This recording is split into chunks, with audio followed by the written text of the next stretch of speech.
Hello everyone, I'm so excited that you're here and join me for my first tea with Stacey Lee. I guess we have to wait a few minutes because it can be a little bit laggy when you do see this live, but the idea of Tea with Stacey Lee is it's going to be a monthly live chat with quilters from around the world. And I'm very excited to say that our very first guest is Karen Brown of Just Get It Done Quilts. Now, Karen has a really amazing YouTube channel, and she's known for her amazing tips, tricks, and strategies to help you get your quilts done. She has a whopping 466,000 YouTube subscribers, so you probably already know her. Hi, Karen. Thank you so much for joining us. We're so excited that you're here. It's just a real treat. Thank you. This is a nice thing to do on a Friday afternoon. It sure is. It sure is. So, okay. We don't have it quite as hot as you do. Right. So I'm in Florida and it's still quite hot. I'm hoping I get to the beach this weekend and have a swim before the cold sets in. But I'm guessing it's already a little cold there. And whereabouts are you, Karen?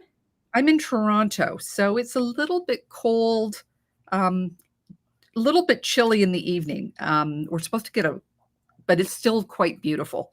The thing that we really notice most at this time of year is that the days are getting shorter. Yes. Yes. And I think because you're so far up north compared to me, that happens a lot earlier. Yes. Than us here in Florida. So the idea of this is that it's just a really casual chat with quilting friends in our sewing room. So I've got a project here. I've got this really neat fabric by Ruby Star Society, and it's all the letters. You've probably been seeing this popping up on Instagram, and people are making things with their names on it, like little pouches, name tags, bags. I've been seeing all sorts of neat things, but you find that once you start cutting into it, you end up in a big pickle. Oh, hi, Carolina Moore. Carolina has joined us. Thank you for joining us. You end up with lots of random pieces like this. And then I saw on Stitch Supply Co.'s Instagram page, they'd cut them all up and popped them in one of these cases, all in the alphabeticalized. Is that the right word? I might have made up a word. People always say, you just made up that word. So if I just made up a word, we'll add it to the list. But so that's what I'm going to be doing. I'm going to be cutting up all my letters and putting them in my box because I just think that's such a fabulous idea, and then I can easily access them. So yay, Louise. So my good friend Louise, who's been with me right from the very beginning of my YouTube channel, has joined me, and she's watching with her cousin in Maine. So that is so much fun. Thank you, Louise. Oh, in Maine. I was just there in Maine. Now, you did a neat video, Karen, showing us your summer highlights, and you shared what you did in Maine. Do you want to share with everyone here in case they missed that? Well, I went to a camp. It was truly a camp outside of Washington. I think it was called Meadowmac, I think. And there's this amazing woman, Samantha, who has been organizing this. She told me this was her 10th year. And I found it because I was wanting to take a class with Tim Natar. And I went to her website and saw where she was speaking and where she was teaching. And the camp was a little far, but I also found the other there were two other teachers that week. Sushi Futasura, he's the gentleman who always comes to QuiltCon and talks about his family sushi, but excuse me so much. His family sashiko. Oh, yes. I say sushi because I've been practicing my Japanese. One of these words that's one of the first part of the vocabulary that they've given me. That's a hard language to learn. Well, I've just realized I've been doing Duolingo for just over a week, and I realized I haven't memorized what the words look like in Japanese. There's a whole extra level that I've just been speaking it and you mean just the characters? The sounds and things like that. So the characters? Yeah, the characters, yes. Right. So it's quite common to learn Japanese in New Zealand because Japan's so close to us. So I did Japanese, probably the equivalent of freshman. I've got to think about the words, freshman and sophomore year of high school. I couldn't tell you anything. It was so hard. I think you either have a language brain or you don't, and I do not have a language brain. I Um, don't. I don't. We're a bilingual country. Uh, we should all be learning French, and right. it just is really hard. It is I'm one of these people really that I can read it a bit, but once people hard. start speaking it quickly, I'm lost. Hmm. Lost. Exactly, that's me. And I guess I'm a little bit lazy because my husband does speak two languages. He's actually Dutch and speaks Dutch. So he naturally picks up other languages. So we're always just like, because he recognizes words in other languages, maybe probably not Japanese. But when you speak a second language like that, there are usually words that are related, especially in the same sort of region. But maybe not Japanese. But I'd probably throw him under the bus there too.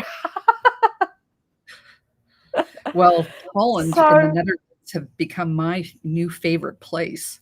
I the Netherlands. Yes, I've been there 3 times in the past 4 years. I'm so happy to hear that because I keep telling people I've traveled quite a lot in my lifetime.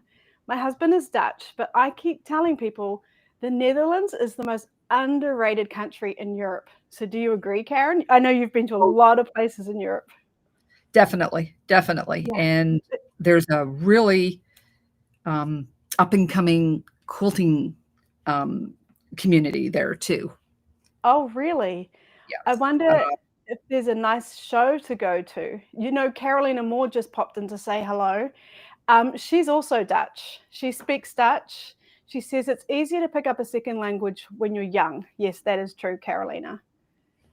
Um, so, well, we need to keep an eye on big shows there. But tell me, why have you been visiting so often? My grandfather is buried in Holland. He died at the end of World War II. So the Oh, first trip was in celebration of the 75th anniversary of the liberation of the Netherlands, which was the Canadians were the main force in oh, Holland at wow. that time. And that got canceled because of COVID. So really, I think it was the 77th year that we actually went. Uh-huh. And while I was on that tour, I said, look at all the fabric around. Like I could see it in like there's so many fabrics that are made in Holland. You've got Uh-huh. the Dutch, the African wax prints, you've got the linen, you've got all these wonderful things happening there. So I asked the tour operator, we should do this again, but make it a textile tour. So Mm-hmm. we went there, did a wonderful 9-day trip. It was absolutely lovely. Lovely people joined us. Um, we saw the process of making linen from start to finish in a number of different locations. We spent 1 day in Belgium learning how to make lace, and we just had a wonderful, wonderful experience. And then I went back again this year because the ship that took me on my Scandinavian cruise Uh-huh. left from Amsterdam, and my Oh, husband wow. has not been there. So we arrived several days early and did a tour around. And we just chanced upon the town that she's not my daughter-in-law, but one of my son's partners, one of my sons, not that he has multiple partners. I have multiple sons. What are you trying to say, Karen? Be His partner, careful. number 3 kid, his partner is Dutch. So we just Oh, chanced wonderful. on our So, town, and it was fun to uh-huh. just unexpectedly jo- uh, find out what it was about. So we've Oh, really, that's fun. really That's enjoyed it. fun. And my husband's like your husband and can speak 3 languages. Okay. Uh, he can speak German and he can speak French. Wow. Well, he Okay. was born in Europe, so he's a Brit. So and his family moved to Zurich when he was small. So that's how he got the Oh, right. German. That explains the French and the German. Yeah. Okay. Um, That's really fun. That's really so I'm fun. very yeah. So, Karen, You won't remember this, but the first time we met was at QuiltCon in Raleigh in 2024. And we were standing in a big crowd waiting to go into one of the lectures. I think it was Let's Talk About Bertha. Is it Bertha? And I just turned around and you were just standing in line right behind me. And I was like, oh my goodness. Oh, here's a photo. I'm a YouTuber too, but I probably had like 10,000 subscribers at the time. And you were just so nice and kind to me. And you were like, send me a message anytime. And I don't know, you were just so lovely, because I'm guessing you get a lot of people that kind of get very excited when they see you. And then I was excited to see you again at the QuiltCon this year in Arizona. Yes, And you gave me a wonderful tour of your Moda yes, exercise that you were doing. And I'm just so happy that you showed me those, because the Moda layer cakes. Moda. yes, that's right. So They were recipe books, weren't they? What is the official it name? was the cake mix recipe cards. And then we were making up blocks to make community quilts to give to children in foster care through comfort cases. And I think I sent you a text message, an Instagram message, and said, if you've got time, please pop by. And you did. So I just want to say, I find you so kind, and just so kind and inclusive, and it's just really nice and refreshing. So thank you. And even just saying yes to doing this live chat with me is really wonderful. So thank you for being you and being so kind and lovely. Thank you.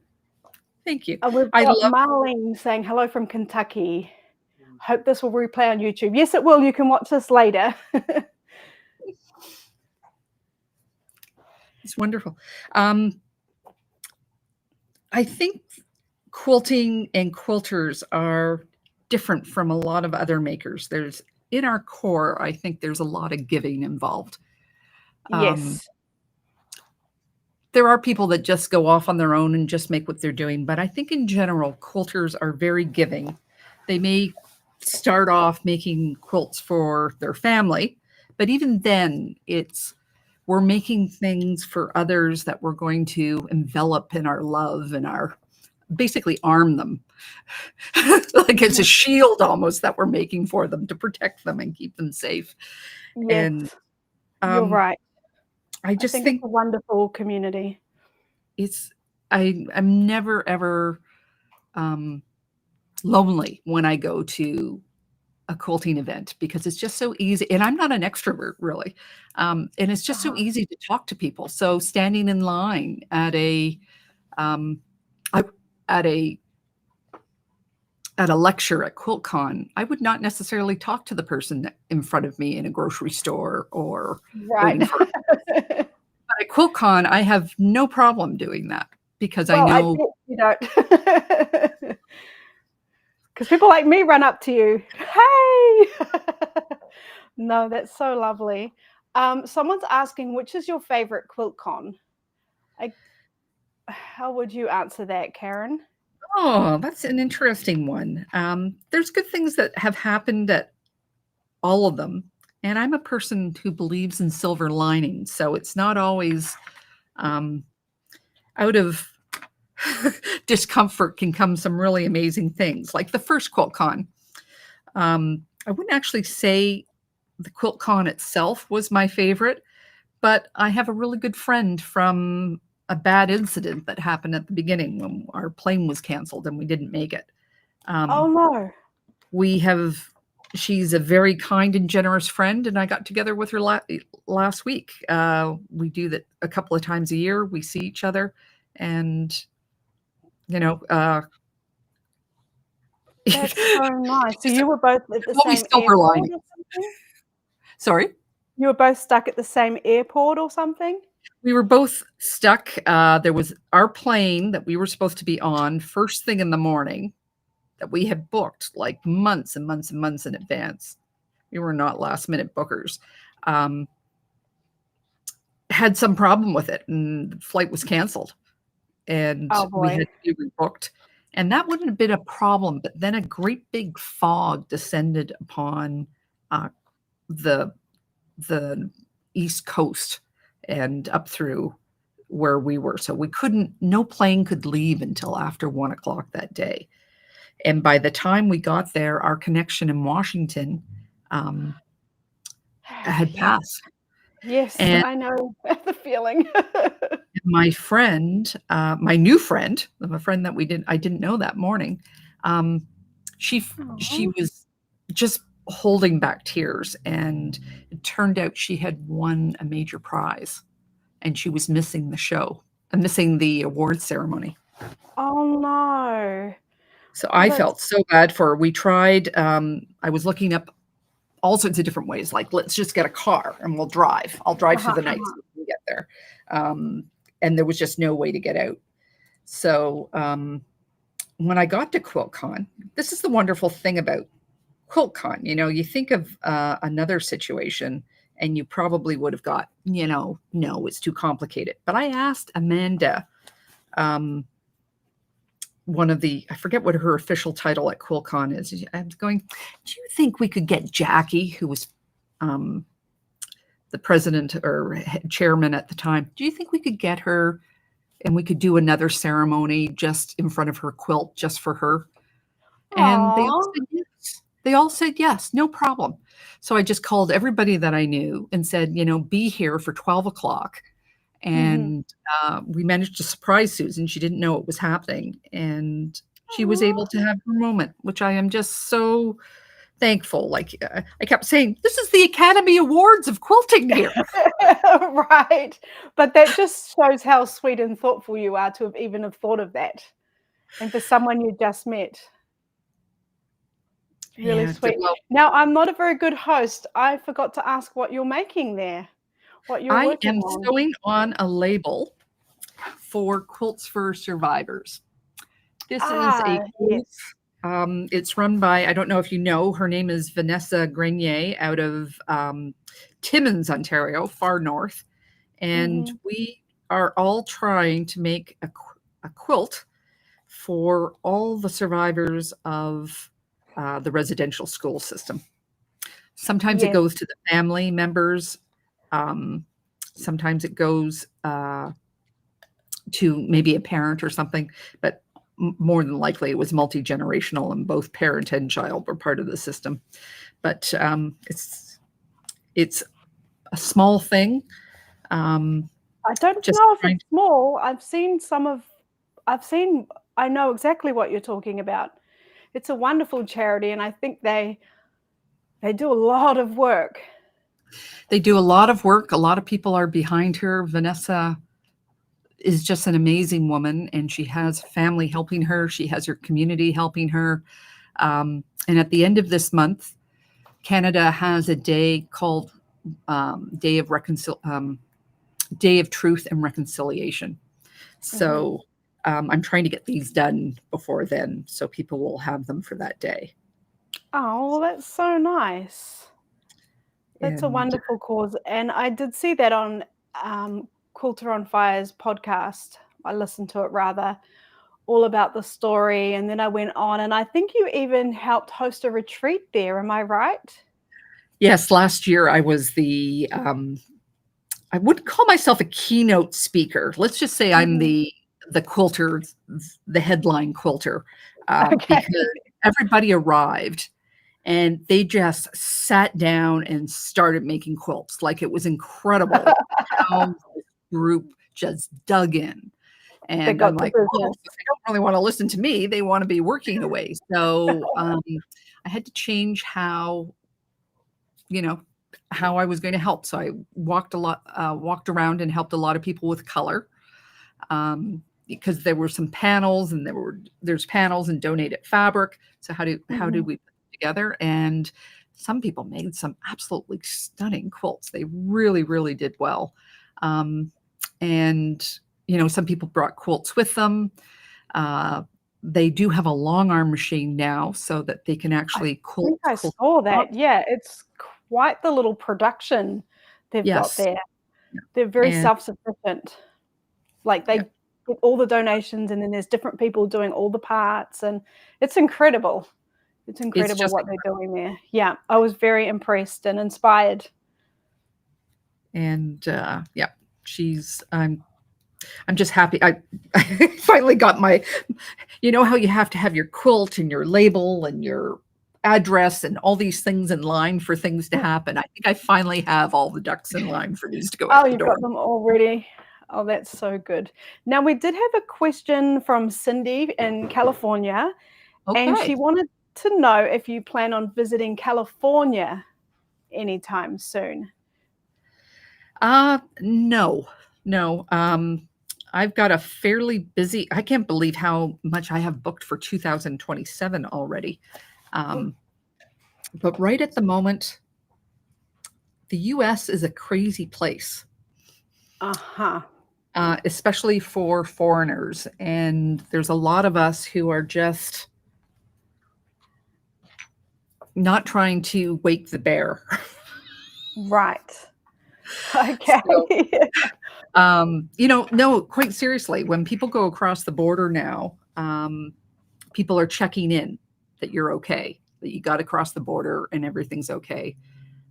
Because Oh, once you get wow. into the custom system, Uh-huh. you may not have an opportunity to get out. So, and no idea whether they're going to take umbrage with whatever thing in their background that you might have found or on your phone.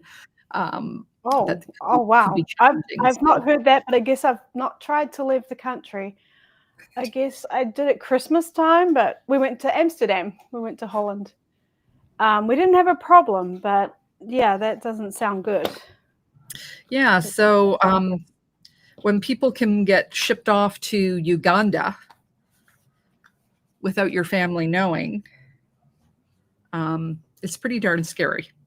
So right at the moment, I'm just keeping my travel there limited to just maybe like land QuiltCon? crossing, not through airports, and QuiltCon.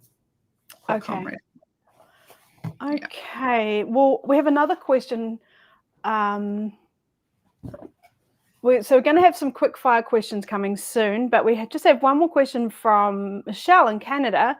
And she says she loves Missouri Star Quilt Company, but with the exchange rate and the shipping costs, buying from the US has become really expensive. Do you have any recommendations for her for Canadian shops she should be checking out? Well, there's lots of excellent Canadian shops. And then there's companies like Northcott, originates in Canada. Then you've got fabrics coming from the UK, like Make Hour and Liberty and a couple of other lines. So my go-to, like I live in Ontario, so my go-tos are the Workroom, Fabric Spark, and quite frankly, I try not to buy too much fabric right at the moment because I have so much of it. So I'm usually Sure. just buying for something particular, like a Kona Uh-huh. color. I actually live right next door to my studios, right next door to Sew Sisters. And like if I need any Kona, if I need, Oh, a piece of backing or things like that, I'm just popping next door and grabbing it well, from her. was that a strategic move, getting a studio right next to a quilt shop? It wasn't strategic in landing right next to her, but having been in her location so many times and its proximity to where I was living, I definitely was looking for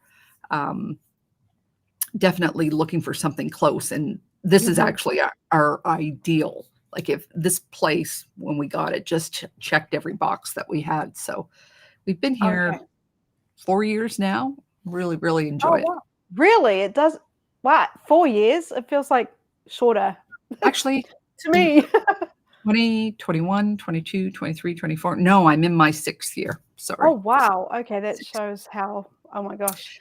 So Someone's Dinky, commenting saying Dinky Do is a great Canadian company. so Dinky Doo is out of Vancouver, like the greater Vancouver area, I believe.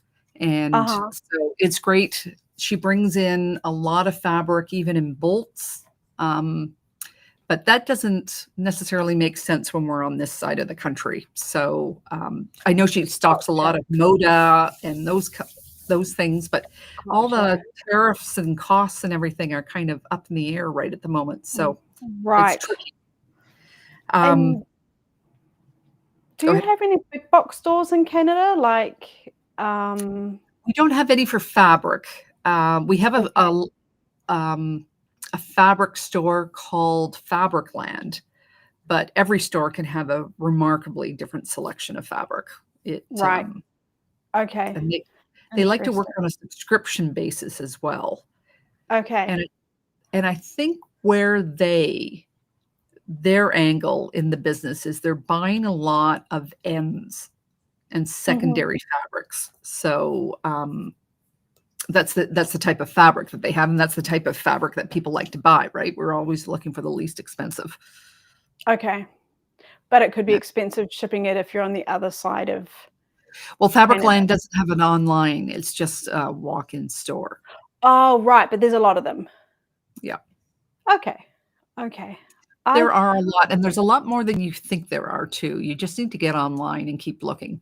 Like I mhm. found last year, like 5 other stores in Ontario that I had no clue existed.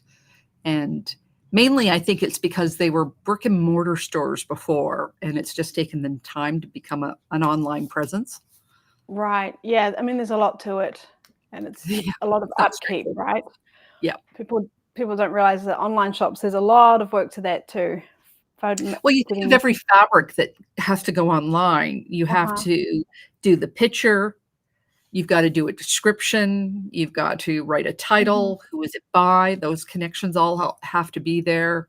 Then the price, and the price is Mhm. in, depending on the store, most of the time it's in half yards.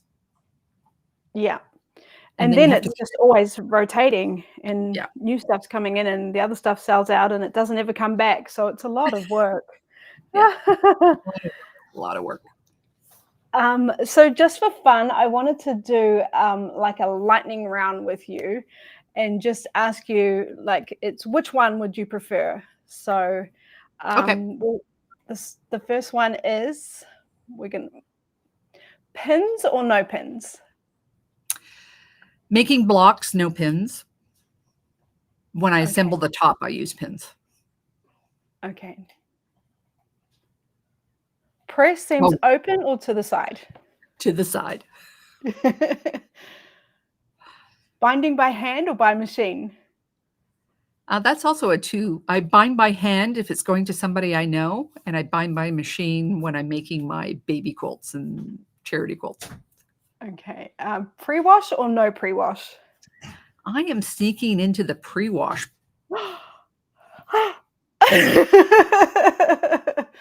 You know, Starch or no starch? no starch unless I'm doing a bias block with a lot of bias pieces. Uh-huh, uh-huh. Quilt retreat or quilt cruise? Both. Yeah, I know you love those. Fabric shop in person or online? Oh, there's nothing like in person. Mhm. Start a new project or finish a UFO? Finish a UFO. Oh, okay. Solids or prints? Prints. Pre-cuts or yardage? I've moved from pre-cuts to yardage. Okay, interesting. Early bird or night owl?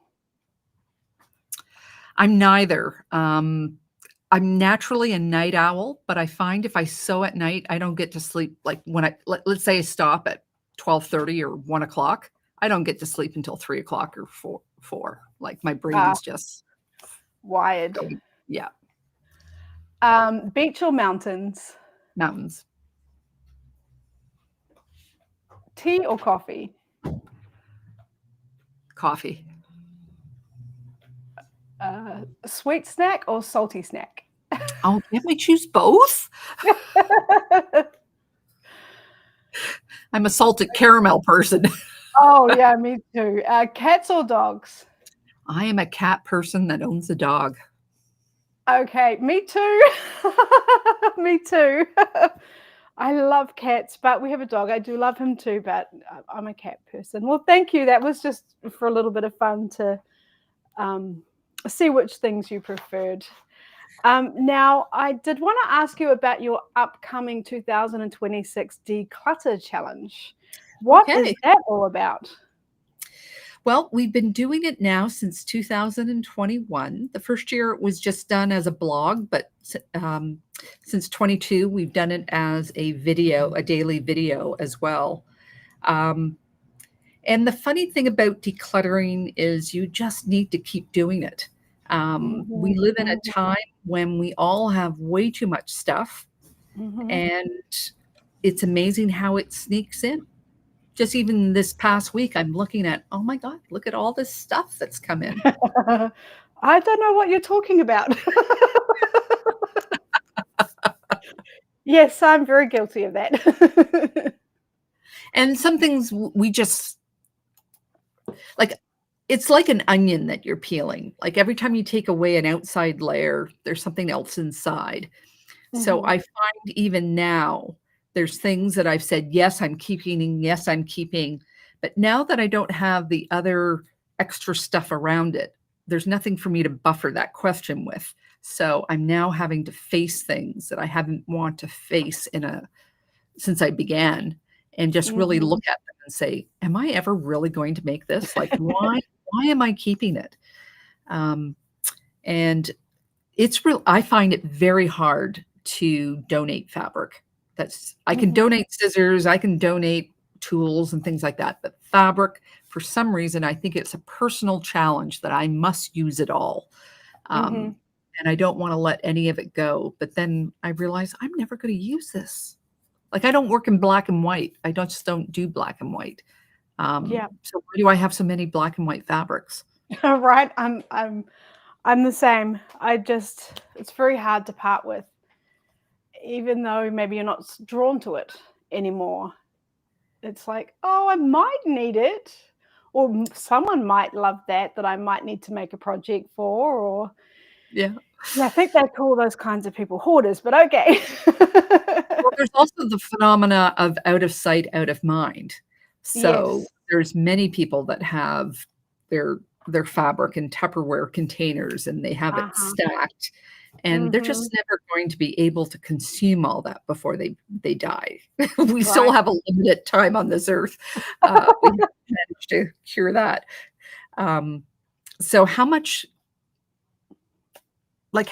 are you actually going to be able to process and make something out of? And just do the math a bit and figure that out. And then you realize it was a really good exercise at the beginning of this year or last year. I counted all my fabric. I think it was last year. And that was phenomenal for me, in that now I realize nothing's too precious. I can use it all.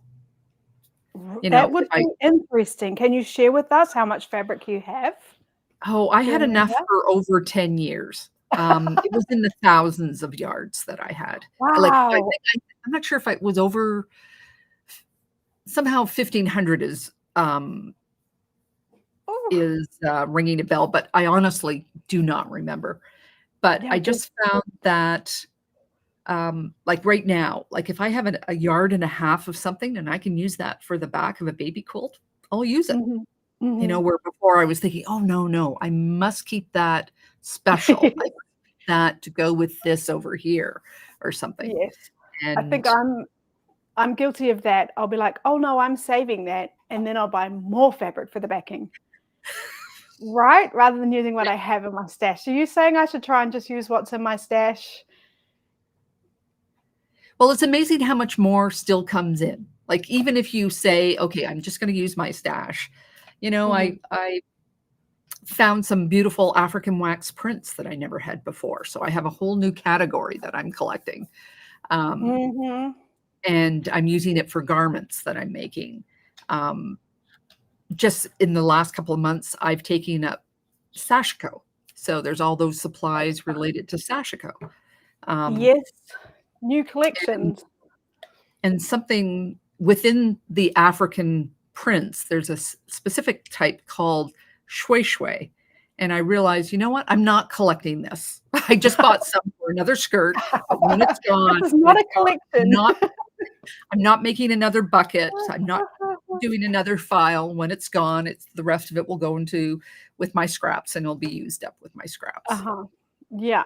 So with your challenge, is it like something official? Like, do people sign up, and Does it Well, run over a certain time period? it runs over a certain time period. People sign up and then they get a daily email reminder. Okay. But if they wanted to, they don't need to sign up. They can just Uh-huh. go to my YouTube channel every day, just get notifications when they come on. Mhm. The newsletter is almost the same as the video, but not exactly, because the newsletter is written after I do the challenge. So I may Right. have some discoveries in that where Uh-huh. while I'm making the video, it's just I'm in the process of doing things. Right. But And how long does it run for? 21 days. Oh, that's quite a long time. Well, And it's then people 3 just have little weeks. challenges every day? So the real thing, the hard part about decluttering, the main reason why people burn out is that they're asking just go to your junk drawer. There's 1,000 different questions that hit you as soon as you open that drawer. Mhm. Like, where does this go? This goes here. This goes there. This goes there. Is it broken? Do I want it? Is this mine or is it somebody else's? Oh, I got to pay that bill. Do I have the money? Like there's a million questions that come up, and that will make Mhm. you burn out very, very quickly. So the Correct. declutter challenge is organized around just making one decision every day. So Okay. is this garbage or is this not? That's what we do one day. The second day Uh-huh. is, does it belong in this room? And that's all we Right. do. We just look for things that don't belong in the room. So you're just answering that one question. And that's the way we follow it through the whole thing. We're just asking ourselves the one question every day. So Okay, I like it. there are people that just want to do their own thing, and that's fine. I'm not the declutter police. People can do it. But if they follow it, they can actually get to the end because you don't Oh, burn it. that sounds great. I'm the kind of person, and my husband's gonna be standing behind over here nodding yes, that I'll be like, that junk drawer, I'll be like, "I'm gonna tidy that up." But the way to do that is to tip everything out, and then everything must go to a good home, like somewhere else in the house, or be thrown out. And then probably about quarter of the way in, I've lost all steam, and I've just created a huge mess. Yeah. So the way that you do your junk drawer is you look in here and you answer the question, what do I want? What do I want Uh-huh, to keep? What's worth keeping here? What do I, what is uh-huh, important uh-huh. here? Anything that you haven't touched in 6 months, very likely you do not need that. Yeah, yeah. I'm also one of those people that's like, "But what if I do need it?" Well, we live in a different time, right? That's right. When we were younger, if you ran out of bandages, let's say, you had to get in the car and everybody got in the car and you had to have money in your account and you went off to the store and you bought bandages. But these days, it's just a click away. That's true. That's Like if true. you make a mistake, like you throw out an extra pair of these little mini scissors, you can get a pair of these mini scissors for under $5. Mhm. So it's totally replaceable if at some point you actually need these mini scissors. Right. If they don't come into your life in some other way through people donating to you, those thousands Yes. of grab bags that we get, those Gifts. types, yeah, people give Yeah. gifts. The chances of you ever needing to purchase them again is pretty darn slim. But if you do, they're not onerous to purchase. That's true. Now, Carol's just commented saying that she loves the declutter challenge, Thank you, especially Carol. seeing what others do. Um, Yes. she she finds that really interesting. Oh, and then Laurie is saying, how do we sign up for the declutter challenge? So go to my website, that's justgetitdonequilts.com, and sign up for the newsletter. And there will be a notice that goes out both on my channel and on my newsletter at the end of November. And you sign up specifically for the declutter challenge. If you're on my newsletter list and you don't want to be part of the declutter challenge, you won't be inundated with these emails every day. you have to sign in. You have to opt in for the Declutter Challenge. Okay. And if they just decide to sign up for your regular newsletter, do they get to opt in November, was it? Yes, yes, yes. Okay. So I think the easiest thing is to just go sign up for your newsletter. And is that on your website? I can put a link down in the description below Yes, of how to it's on sign my up website. for Karen's newsletter. Just for the done quilts, yeah. Yeah. And frankly, there'll be a lot on my channel as we get closer. It's actually it's something I actually look forward to, because I often think, oh, I don't have to do anything this year. Like I did it all last year. I made all the hard decisions last year. But it's nice to get this clean slate. Well, I find it's nice to get this clean slate every January. Yeah, it sure is. So you started in January. So it starts January 1 and it goes to January 21st. It has three catch-up days in it. So it's 6, then a catch-up day, then 6, then a catch-up day. It sounds like a lot of fun. Maybe I'll consider it. I mean, it sounds like a great thing for everyone to do, to be honest.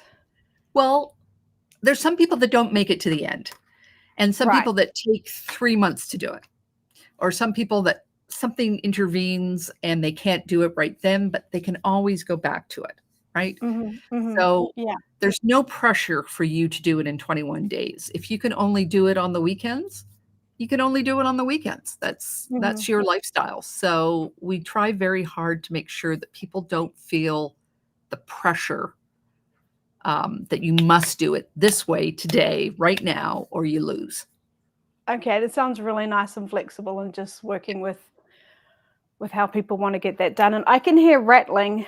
My little puppy is here, right down here, looking for something to steal. Rocky, come and say hello. Say hello. Oh, wow. Oh, he thinks there's someone here. And what kind of dog is he? He's a French bulldog. Oh, he's 11 months old, and he's always looking for something to steal. So nothing here for you today. Off you go. Do you have the phenomena that if you put a rug on the floor, the dog just naturally goes to it? Well, funnily enough, we have carpet throughout our whole house. So no, he just thinks the whole house is wonderful. We're renting, and previously we're in a house with all wooden floors. And so when we moved here, he's just like, whoa. We were like, whoa, too, because who would put carpet through a whole house in this day and age? It's very hard to keep clean, and But dogs can get such grip. My poor dogs on their hardwood floors, they dog. I have grand dogs. That's why I say plural. But they can't get any purchase. Right. They skid around, and Rocky does that at the entrance. There's a little bit of tile, and he kind of runs along and then skids and then smashes into the front door. It's silly. So what do French dogs do? French bulldogs do? Yes, what do they do? What is their sort of habit of trait that they're known for? They're a little bit crazy. Okay. They snore. They're like Velcro dogs. So if he's like dead sound asleep, I like really hate to get up and go to the toilet because he has to get up and come with me. It's really sad. It's like, no, please sleep. You were snoring. You were having such a nice sleep. But nope, he has to come and see what we're doing. They're not so. My husband's telling me, he's whispering, he has gas, and it's really bad. It's a Frenchy thing. It's a Frenchy thing, and they when they cry, they kind of make this really freaky sound. They've got real personalities. They're kind of wild and crazy, but they're really a lot of fun. And he's a very gentle dog, so when we're in public, he's very polite, and he never barks at other dogs. And we saw a little girl when we're out and about just yesterday, and he just goes up to her and lets her pat him, and he just sniffs and looks at her, and he's very sweet. So as much as I am a cat person, I do love Rocky. Yeah. I do, but my husband's allergic to cats, so dogs were the only thing open to us. And actually my only son doodles. too. Pardon? And only doodles because they're non-shedding. Okay. So my son is allergic to cats. So I hear you. Yeah, the doctor keeps saying, you've got to get rid of the cats. So when we moved to America, we sent my little baby over to New Zealand to live with my sister because I couldn't bear the thought of him doing the big flight and everything. So we just thought that was the best thing for him, especially because our doctor kept saying we had to get rid of him. So we were like, okay. But I'm very sad. I love cats so much. I love them so much. So what part of New Zealand are you from? I'm from Auckland. Okay. And I believe you've lived in New Zealand, Karen. I did. I lived in Auckland for 3 months. 3 months, I think it was, when the Whitbread Round the World Yacht Race was there. That's massive. Yeah, it's massive. So I served ice cream to everyone and their uncle that came to watch the ships. Simon Le Bon, that was the year Simon Le Bon was there, and I made an ice cream. Really?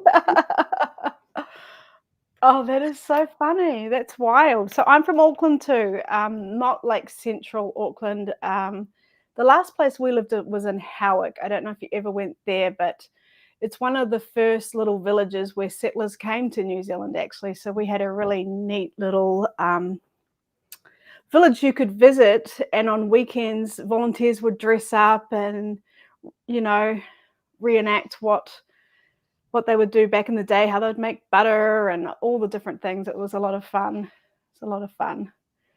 Yeah. And then you went on to Australia, is that right? We went on to Australia. My husband had lived in Australia. He had lived in Perth. So we were actually aiming for Western Australia. And we just spent a year going around. We got a combi van. We renovated it so we could sleep in it. And we just went around the outside loop. And then we ended up in Sydney, where we worked for, I think, 4 months before we went into Asia. So I worked at the Arnott's Biscuit Factory. The Arnott's? Arnott's, yes, where they make Tam-Tams or Tim Tams.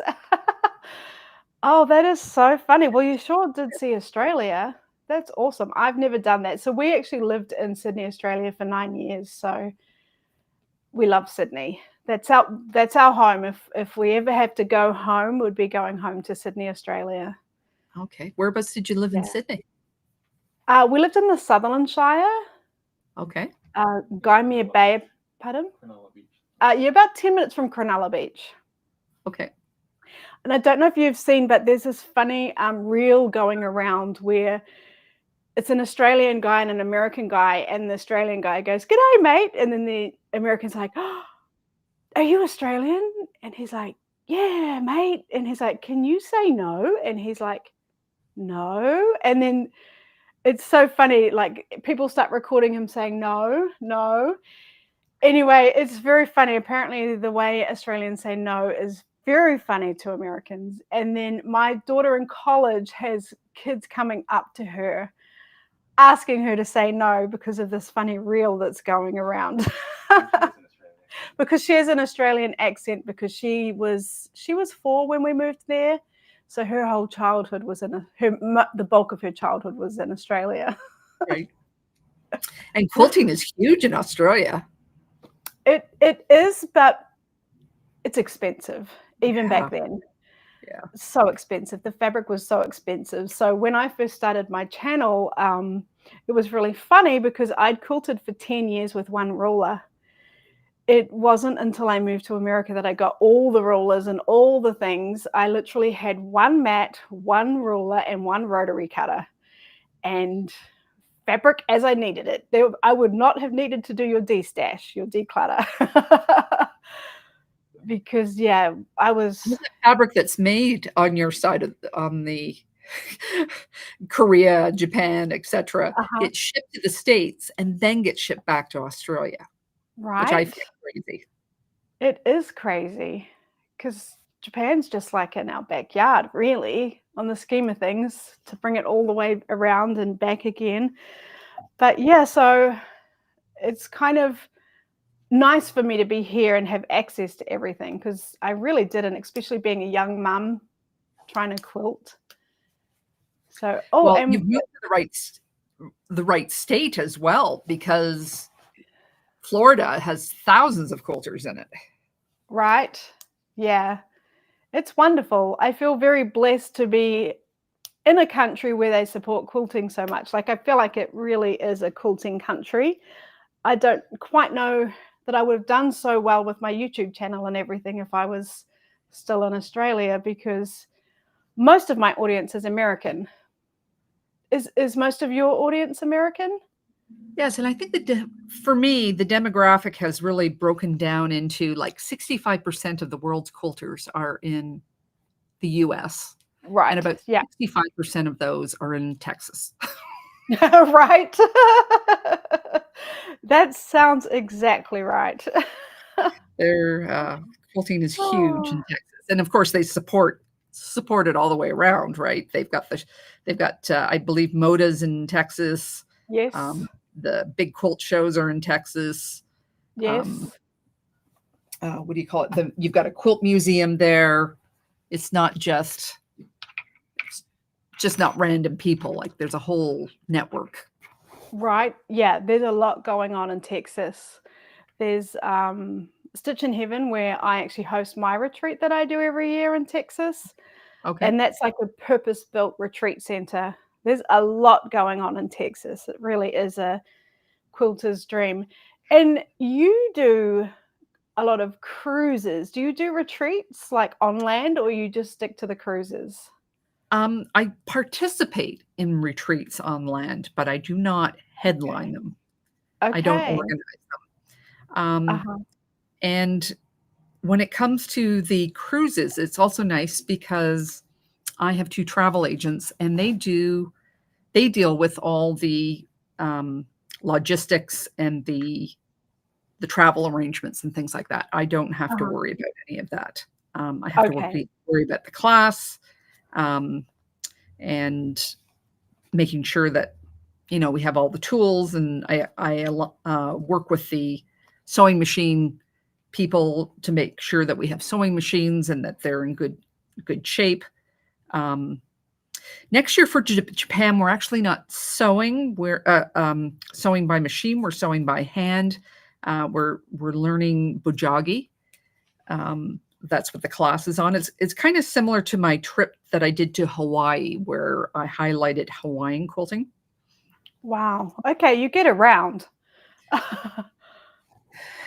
I love visiting other places. I love visiting other people. Mhm. Cruises are not a real intimate way to visit countries, but it certainly allows you to see some of the highlights. Yes. Yes. And then I saw another fun fact about you too, Karen, on Instagram. Do you know what I'm going to say? No, Oh, you and your husband, you were out and about on our motorbike. motorcycle. Now that We is just a fun celebrated our fact. 40th wedding anniversary. Yeah, so you ride a motorbike. I ride a motorcycle. A number of years ago, my husband can take 2 years to make a decision that I can make in an afternoon. Uh, and we're stopping and we were looking at motorcycles and looking at motorcycles. And finally, I realized, because my husband has a back issue that really affects his walking, that our future, if we were going to do anything together, I would have to really learn how to ride a motorcycle. I had my motorcycle license already at that point, but I had been riding larger scooters, like 250cc scooters that you'd see. Mhm. and it was automatic, so I didn't have to do any of the gear changing. So I knew I would have to improve my skills that way. But luckily, BMW had a Women's Day. And I went off to Women's Day and learned how to really ride a bike. It was a nice bike and I didn't have to worry about it. So that's the way my husband and I went. And That's so awesome. I love that, although I'm regretting bringing it up because my husband's standing in the room pointing at me because he rides a motorbike. No, the corners are too scary for me. Oh my gosh. Well, I knew that I wasn't going to last riding behind him because we both like to be captains, right? And so I just knew that I would have to do it differently. I still rely on him entirely to keep it in good shape. I do other things for our family, but that's what that was his job to keep it in good shape or tell me I need new things for it and get it done. I mean, that's very adventurous, I think, and fun. Well, I've often thought of starting a YouTube channel with him and I on a motorcycle, just trying out different routes around just Ontario. And, I still haven't thrown that idea totally out the window. I think it's actually probably something that we could explore maybe next year. Yeah, I think that would be a lot of fun. I think people would be interested in that. And I think a lot of people are interested in Canada itself, like your scenery and things. This is absolutely the best time to come to Canada. Right. Late September, early Ontario. I should say early October. In Ontario and the eastern townships in Quebec, all the trees change color. Oh, don't start. I love fall. Just glorious. We have all these colors, these warm winter, autumn colors, and it's just so beautiful. So beautiful. I can only imagine. Fall is actually my favorite season. We were in New Jersey before we moved to Florida, and I like pine for fall. Like, I just miss it so much. I miss it so much. Do you like peanuts? What is it? Pumpkin spice lattes and everything? I don't mind them. I don't drink a lot of coffee, but I will have one just because I love fall so much. Like I'm like obsessed with fall. I remember when I first moved to America and I went into the shops and it was July. So the pumpkins were starting to come in. It was at the very end of July, beginning of August. And I texted the lady that I knew that lived there. And I was like, do I need pumpkins? Because that's just not a thing in New Zealand and Australia. I always used to joke, like, I've got this huge collection of pumpkins, and if I ever move back to Australia, people are going to be like, what's up with the pumpkins? Well, I remember when we arrived in New Zealand, and it was, I guess when we finished working, we were heading into fall in New Zealand, and everybody was eating pumpkins. I'm going, you don't eat pumpkin. You just have it for jack-o'-lantern. And nobody had orange pumpkins either. They were all white or yellow or green. It was just so strange. Right. And I bet you fall was gone in a blink. It's just usually summer, winter, and fall for like a week. If you blink, you've missed it. Yeah. Oh.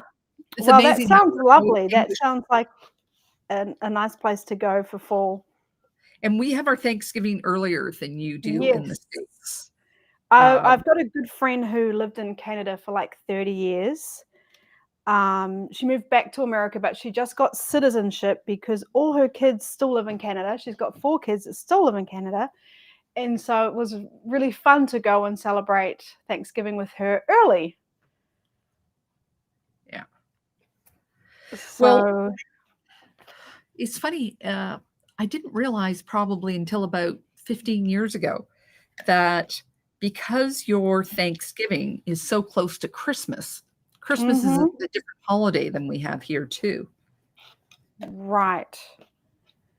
I think it's one of the highest movie-going days in the year for you guys. Thanksgiving or Christmas? Christmas. Like Thanksgiving, I think, is the more important of the two holidays. I think it is, right? Which is also a little weird for me because coming from New Zealand and Australia, we don't have Thanksgiving. But Thanksgiving is, again, being one of the nicest things about moving to America. I love Thanksgiving. It's so awesome. I just really love it. Yeah, I just wish we had family here, but that's what happens when you move far away. But So fall how and much family did you Thanksgiving. leave behind? Pardon? How much family did you leave behind? Not a lot. Not a lot. We actually I had my sister and brother-in-law and their family in Brisbane, Australia. I had a niece in Melbourne and her partner, and everyone else is still in New Zealand. Okay. So, yeah. And did your husband have any family here? No, we don't have any family here. He has family in Holland. Okay. And New Zealand. Trying to think. He has one cousin in Brisbane as well. So, yeah. We're all spread out. But we're the only ones on this side of the world, unfortunately. But we're making the most of it. So do you spend all your vacations going home and visiting? No, we don't. It's just so far. Yeah, it is far. It's just so far. We would love to. We actually looked up flights the other day and I was like, should we go back for Christmas? Because I found some really cheap flights. And then we remembered we had the dog and it was like, oh my gosh, too hard. I don't know what we were thinking getting a puppy. It does add a complication to your... It sure does, especially when he's like a little baby, like very pampered and cooking him his own dinners, and it's a lot of work. So we have to find, I think, a good dog sitter before we can think about overseas holidays again. But our goal when we moved here was to get to Holland because our kids had never been. So that was our main goal, and we only just got there last Christmas. Right. But I hope we do get to New Zealand soon because it's been too long. We last year, July, we went to Bali in Australia. Mm-hmm. Niels's family met us in Bali for Niels's parents' 50th wedding anniversary, and that was really nice. Yeah, but we will see. We will see. Maybe I'll do a cruise to New Zealand. Well, I'm actually heading off to Indonesia next month, so I'll be going to Bali. Oh, well, I'm very jealous. Bali is the most amazing place. Have you been before? Well, I was very close to going last time, but at that point it was a backpackers hideaway. Now it's got every comfort known to man. Oh yeah, it's full of New Zealanders and Australians. It's where we all go on holiday. We all love it there so much. It's quite magical. It's very tropical. And you can't describe Bali. You've just got to go. I think you're going to love it. It's magical. We're looking forward to it. We start in Singapore. Okay. And we're going to be on Java and Bali. So okay, that's fun.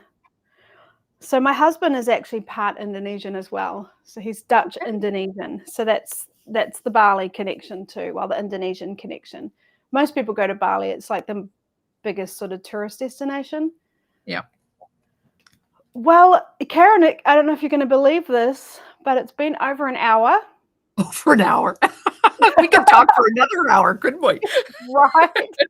we haven't even covered children or anything yet. Right. So I think we need to do this again. It's just been such a pleasure getting to know you and talk to you and find out a bit more about you. And I just really appreciate you coming on here and spending some time with us all. So thank you so much. Thank you so much for having me. This has been lovely. And it's been lovely seeing all this wonderful conversation between everybody in the chat. again, I think quilters are amazing, and you all need to congratulate yourself on how pleasant you're all being to one another. It's not a Yes. given these days. Right? We're a beautiful community. Beautiful community. Well, thank you, everyone. We'll see you.